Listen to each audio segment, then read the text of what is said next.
শান্তি পাবেন, আখিরাতে চিরস্থায়ী বেহেশতে থাকতে পাবেন, যে বেহেশত কোনো মানুষ কল্পনাও করতে পারবে না। এই কথা শুনে বাদশাহ সাদ্দাত হেসে উঠল, অহংকারের সাথে বলল, তোমার আল্লাহ কি আমার চেয়ে সুখী? তুমি কি জানো না এই পৃথিবীর সকল স্বর্ণ মুদ্রা সবই আমার চোখে দেখা দেয়? এই পৃথিবীর অধিকাংশ স্বর্ণ মুদ্রা আমার হাতে। এত কিছুর পরেও তুমি বলছো যে আমাকে তোমার আল্লাহর কাছ থেকে আরো বেশি ধন দৌলত নিতে হবে, বেহেশতে যেতে হবে। আমি কি তোমার রবের চেয়ে শ্রেষ্ঠ নই? আর তাছাড়া তোমার রবের বেহেশতে যেতে হলে দুনিয়াতে তো মৃত্যুবরণ করতে হয়। হুদ আলাইহিস সালাম বললেন, মূর্খতা ছেড়ে দিন বাদশাহ, যদি আপনি আল্লাহকে অনুসরণ করেন তাহলে আখিরাতে যে বেহেশত পাবেন সেটা এই দুনিয়ার তুলনায় অতুলনীয়। আপনার স্বর্ণ মণিমুক্তার ভান্ডারের চেয়েও আরো বেশি শ্রেষ্ঠ।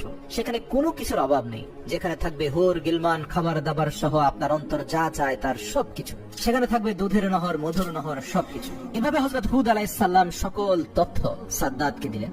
হুদ আলাইহিস সালাম বলতে লাগলেন, এখনো সময় আছে, আপনি সরল সঠিক পথে ফিরে আসুন। সাদ্দাত হা হা করে হেসে উঠল এবং বলল, যাও, তোমার রবের চেয়েও শ্রেষ্ঠ জান্নাত আমি তোমাকে বানিয়ে দেব। তারপরও আমি তোমার আল্লাহর কাছে মাথা নত করব না। আমি তোমার আল্লাহর সাথে চ্যালেঞ্জ করছি, তার চেয়েও শ্রেষ্ঠ বেহেশত এই পৃথিবীর বুকে আমি বানাবো। তুমি বলেছো তোমার আল্লাহর বেহেশত দু চোখ যতটুকু যায় ততটুকু প্রশস্ত।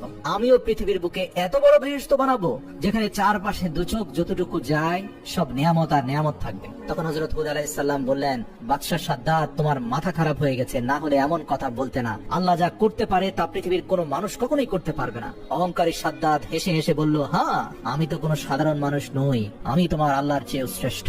নাউযুবিল্লাহি মিন যালিক। এভাবে এক পর্যায়ে মূর্খ বাদশাহ হযরত হুদ আলাইহিস সালামকে অপমান করে সেই রাজদরবার থেকে তাড়িয়ে দিলেন এবং তাকে চ্যালেঞ্জ দিয়ে বললেন, কয়েকশো বছরের মধ্যে পৃথিবীর বুকে সর্বশ্রেষ্ঠ জান্নাত, যেটা আল্লাহর জান্নাতের চেয়েও শ্রেষ্ঠ হবে, এমন জান্নাত বানিয়ে